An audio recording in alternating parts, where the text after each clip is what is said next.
श्री राधे श्याम। हमने अभी तक देखा श्री मीराबाई जी का चरित्र में कि श्री निवृत्तिनाथ जी वादा करके गए थे कि श्री मीराबाई जी को योग की शिक्षा दी जाएगी।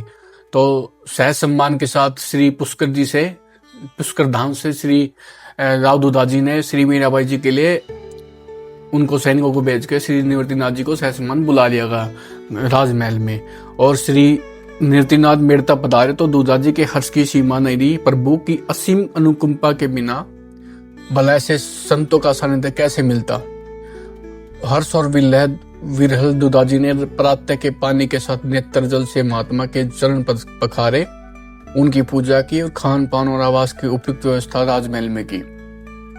राठौर वीर दुदाजी सचमुच बहुत भाग्यशाली थे। यौवन काल में वे उद्भट और योद्धा थे। अंत सलीला भक्ति भागती एवं वाद्रक जैसे कुल तोड़कर प्रवाहित हो रही थी। भाग्य और भगवान दोनों ही उसके सानुकूल थे। तभी तो उच्च कोटि के संत महानुभाव का घर बैठे उन्हें संग और सेवा का बारंबार अवसर मिलता था। इस पर मानो इतना ही सौभाग्य प्राप्त न मानकर प्रभु ने उन्हें मीरा जैसी भक्तमती पौत्री एवं जयमल जैसा प्रचंड वीर और परम भक्त पुत्र प्रदान किया, जिन्होंने बाबोसा का नाम ही भी इतिहास और भगत जगत में चिर स्मरणीय बना दिया। प्रथम दिन के विश्राम के अंदर दूसरे दिन प्रातः दुदाजी मीरा को लेकर श्री निवृत्तिनाथ जी के कक्ष में गए।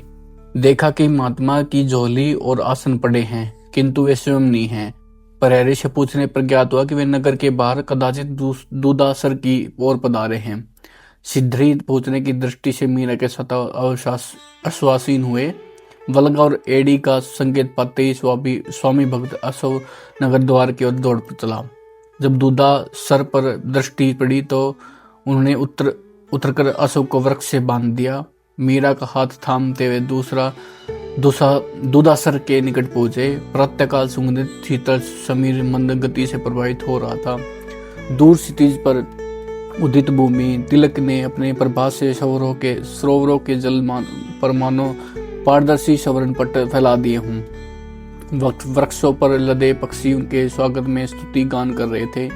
कहीं पास ही गाय और बछड़ों के रंग में रंग भाने के स्वर आ रहे थे। प्रकृति ये स्वच्छ शांत स्वरूप सहज ही अंतर्मुख होने को बाध्य सा लगने लगा था।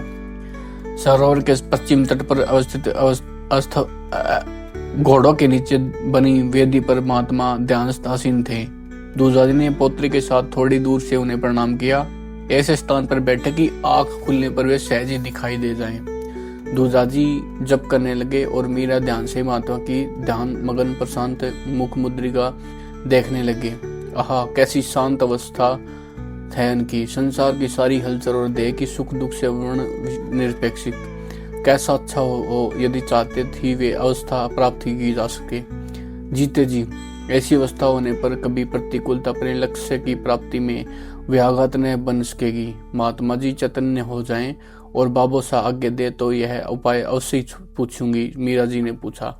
शेष चर्चा के श्री राधे श्याम। आगे की चर्चा में श्री निवृत्तिनाथ जी और श्री मीराबाई की फिर से चर्चा होती है। शेष चर्चा आगे।